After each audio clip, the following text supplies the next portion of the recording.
जब डायरेक्टर को शहर कराची के लोगों का भी नहीं पता हो और शहर कराची से तासुब भी हो, तो जो कुछ सामने आता है वो आप हम टीवी की नई ड्रामा सीरीज मासूम में देख सकते हैं। मासूम ड्रामा कहानी है एक मासूम सिंगर दिलशाद की जो फैसलाबाद से कराची आया है और कराची में उसके साथ जो कुछ हो रहा है वो इस ड्रामे में दिखाया जा रहा है। आइए इस पे बात करते हैं। अगर आप तब तक मेरा चैनल सब्सक्राइब नहीं किया है तो प्लीज मेरा चैनल सब्सक्राइब करें और बेल आइकन प्रेस करें। दोस्तों, वर्ड तासुब जो मैंने कहा है उसकी बड़ी सॉलिड वजह है। बाकी ड्रामे पे बाद में बात करते हैं। पहली किस्त में जब दिलशाद कैंट स्टेशन आया है, जब वो फैसलाबाद से चला है तो फैसलाबाद इस रेलवे स्टेशन को बहुत शानदार तरीके से दिखाया है।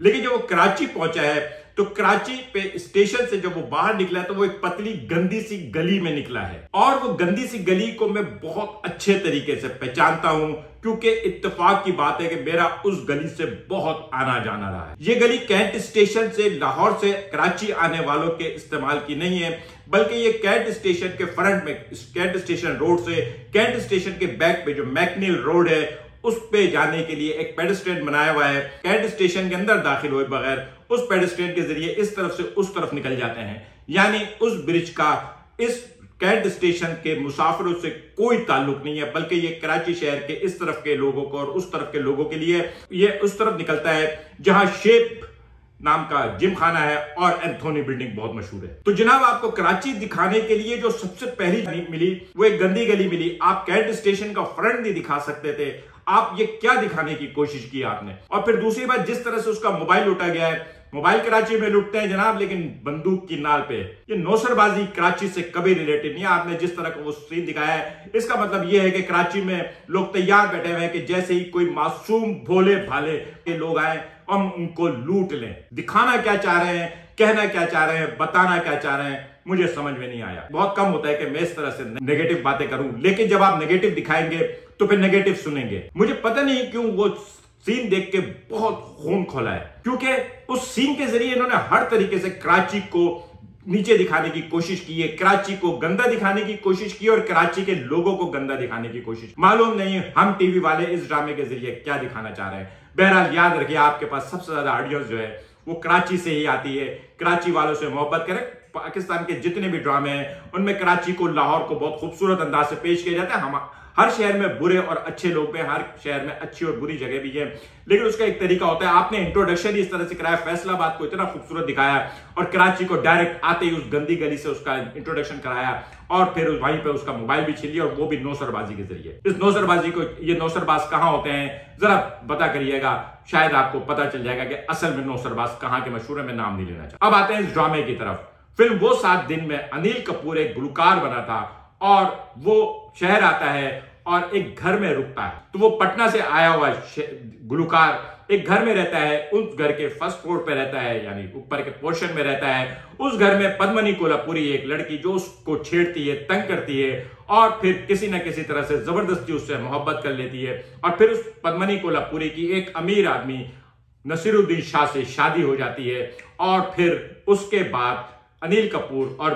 पद्मनी कोल्हापुरी जो है मिलके प्लान बनाते हैं कि किसी तरह से वो शादी टूट जाए और आखिर में सिंदूर की ताकत जीत जाती है। इत्तेफाक की बात है कि दिलशाद साहब के हारमोनियम पे बिल्कुल उसी तरह से उनका नाम लिखा हुआ है जिस तरह से अनिल कपूर के हारमोनियम पे उसका नाम लिखा। इंट्रो भी उसी तरह से है। अनिल कपूर के साथ भी एक बच्चा था, इनके साथ एक लड़का और एक लड़की थी। बिल्कुल वही माहौल है, बिल्कुल उसी तरह से घर है और सोनिया हसन बिल्कुल उसी तरह से दिलशाद को तंग कर रही है जिस तरह से पद्मनी कोल्हापुरी अनिल कपूर को तंग कर रही थी। और मिकाल हसन मुकम्मल तौर पे तैयार है नसीरुद्दीन शाह बनने के लिए। अगर आपको यकीन नहीं है तो YouTube पे फिल्म वो 7 दिन दस्तयाब है, आप जाएं देखें, आपको अंदाजा हो जाएगा बरकत सिद्दीकी साहब वो 7 दिन ड्रामे को किस तरह से खींच रहे हैं। Frame to frame copy. अगर आप पद्मनी कोल्हापुरी के अनिल कपूर को तंग करने के सीन देखेंगे तो आपको सोनिया हसन ने अब तक जो इमरान अशरफ को तंग किया है उसमें बहुत सिमिलरिटी नजर आएगी। और मिकाल हसन तो तैयारी पकड़ रहे हैं नसीरुद्दीन शाह बनने के लिए, जो बहुत ही शरीफ और अच्छा इंसान बना था और सब कुछ जानते हुए भी आंखें बंद किए हुए आंधा बना था। हो सकता है मिकाल हसन को भी ऐसा ही बनाया जाए। बहरहाल आगे देखते हैं कहानी क्यों है, क्योंकि ये बात तय है कि मिकाल हसन की और सोनिया हसन की शादी तो होनी है और फिल्मों और ड्रामों में जो गुलकार होता है एंड में वो बड़ा सुपरस्टार बन ही जाता है। शायद की आवाज में अभी वो दर्द नहीं है बिल्कुल उसी तरह से जैसे फिल्म रॉक स्टार में रणबीर कपूर की आवाज में दर्द नहीं था क्योंकि उसको इश्क नहीं था, जब उसको इश्क हो गया तो उसकी आवाज में दर्द भी आ गया। इसी तरह से इमरान अशरफ की आवाज में भी जब सोनिया हसन से इश्क हो जाएगा तो दर्द भी आ जाएगा और फिर वो बड़ा गुलकार बन। पाकिस्तान की जो फिल्में हैं वो ड्रामा बन गई हैं, लोगों ने फिल्में देखना छोड़ दी हैं क्योंकि वो ड्रामा होती हैं और ड्रामा फिल्में बन गए। इतना फिल्मी ड्रामा है, सोनिया हसन की हरकतें कोई जो देखो पता नहीं कहां पाकिस्तान में इस तरह की लड़कियां होती हैं, होती भी होंगी लेकिन कुछ ज्यादा ही ओवर है। और फिर एक और बात अब मैं आपको बताऊं, इस ड्रामे में वसीम अब्बास की जो फैमिली है जो इलाहाबाद की बनी है, नवाब शफकत इलाहाबादी जिनके घर में मेहमान आए हैं दिलशाद फैसलाबादी, तो नवाब शफकत इलाहाबादी के घर में एक खास लफ्ज आप और हम का इस्तेमाल हो रहा है। हम का से मैं के लिए हम का सेगा इंडिया से उर्दू स्पीकिंग बोलने वालों में सिर्फ दो जगह के लोग इस्तेमाल करते हैं, एक लखनऊ के लोग और दूसरे वो लोग जिनका इंडिया में के सूबे हार से ताल्लुक है, वो मैं की जगह हम इस्तेमाल करते हैं। हम शायद आपको अपनी बात समझा नहीं सके हैं लेकिन उनका डायलेक्ट, उनका लहजा बहुत डिफरेंट होता है। इनका लहजा इलाहाबाद वालों का है और हम और आप सुबह बिहार या लखनऊ वालों की है। बात का जो नौजवान, फैसलाबाद का मासूम नौजवान, फैसलाबाद के लोग बहुत मासूम होते हैं, वो एक मासूम नौजवान जिसको तशरीफ का भी नहीं पता। तशरीफ पे मुझे याद आया, इसमें जिस तरह से कराची दिखाया जा रहा है ये बिल्कुल वैसे ही है जैसे इंडिया के लोग पाकिस्तान दिखाते हैं। भाई हम आज ही तशरीफ लाए हैं वाली उर्दू नहीं बोलते मेरे भाई।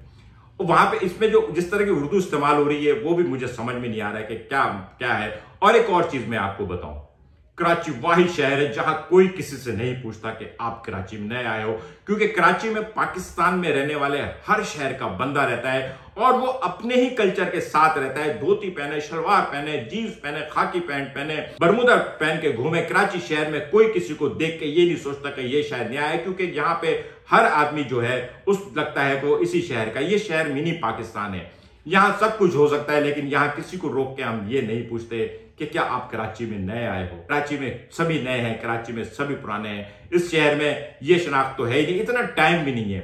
हम तो ड्रामे या फिल्म की शूटिंग हो रही हो तो उस शूटिंग को भी रुक के नहीं देखते, इतना टाइम नहीं होता।